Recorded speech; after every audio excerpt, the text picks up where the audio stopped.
E encerrou ontem um dos maiores julgamentos da história do Supremo Tribunal Federal. 11 sessões, os ministros do STF decidiram por rejeitar tese do marco temporal para a demarcação de terras indígenas.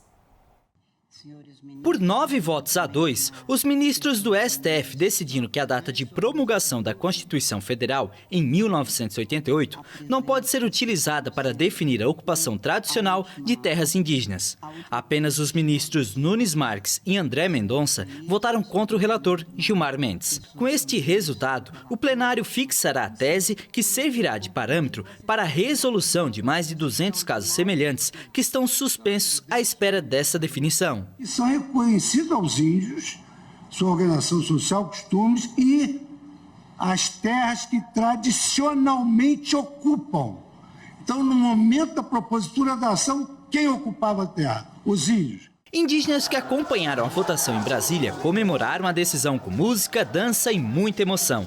Para eles, o julgamento era considerado chave para o futuro das terras ancestrais, que são vistas como uma barreira importante contra o desmatamento. Segundo a ONG Instituto Socioambiental, a tese do marco temporal ameaçava quase 1/3 das mais de 700 reservas indígenas já demarcadas no país, a maioria na Amazônia. A demarcação garante a estes povos o direito de ocupar as terras ancestrais, bem como o uso exclusivo dos recursos naturais.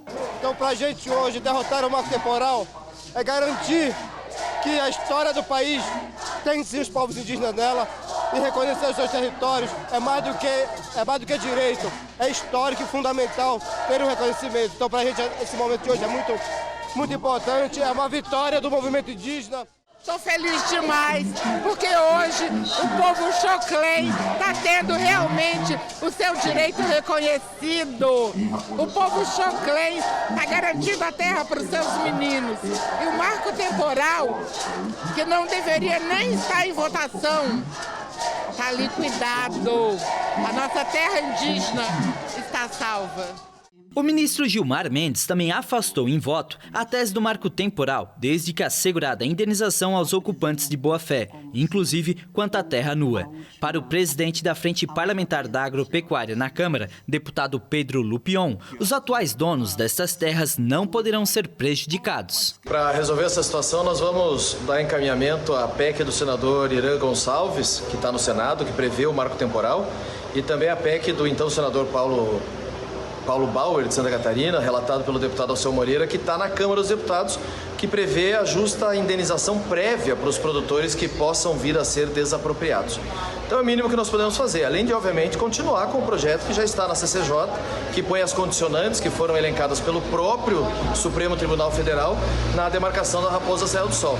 O que o Supremo Tribunal Federal precisa entender é que o papel de legislar é do Congresso Nacional e não deles. No que depender de nós, da Frente Parlamentar da Agropecuária, eles não tomarão essa atribuição de nós.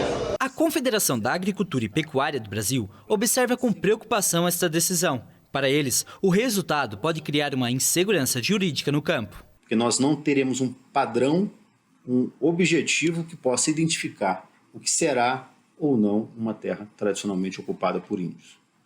Por um outro lado, legitima o crime de invasão de propriedade para os índios reivindicarem suas terras e não estabelece nenhum tipo de mecanismo para que o produtor rural possa defender os seus interesses. O caso foi parar no STF após recurso do Instituto de Meio Ambiente de Santa Catarina de reintegração de posse de uma área localizada em parte de uma reserva biológica de Sassafrás, decretada pela FUNAI como de tradicional ocupação indígena. Na época, o TRF4 decidiu que não era demonstrado que as terras seriam tradicionalmente ocupadas pelos indígenas, fato agora derrubado pelo STF.